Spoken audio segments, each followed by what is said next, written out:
"Have you spoken to the girl?" was all he could ask. "I shall speak to the girl once our business here is done," the knight went on. "The twins and I have held this city together by thread and by will alone, for all the chaos you have wrought." He slapped the iron bars with the palm of his free gauntlet. The loud clang reverberated through the cell in a way that reminded Endry of the same gut feeling that had unsettled him earlier. "Never have I misjudged a soul so gravely." The knight's cadence and tone dropped suddenly. His words gorged on Carandino's palpable disappointment as he turned to leave Endry in the darkness once more. "You will never know how right you are," Endry mumbled under his breath as the sole source of light quickly disappeared behind a corner. His pupils adjusted to the radical murk, expanding to grasp any glint or glimmer, any pale reflection to latch onto in the nothingness.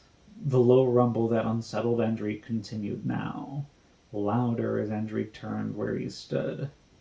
Sliding down the ball of his head, sliding on the tracks the parallel bars made until he sat staring, the oppressive growl overcoming his entire sense of self.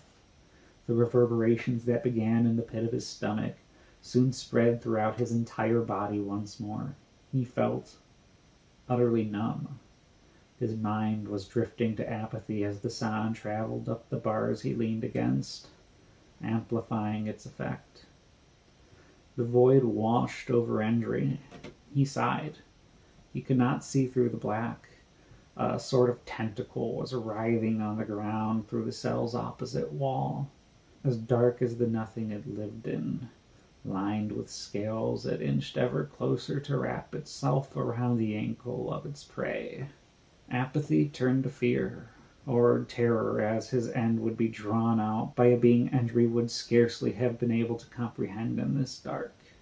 Just as the coil rounded around the damp sock Endry was left in, still numb from the being's effects, another light rounded the corner.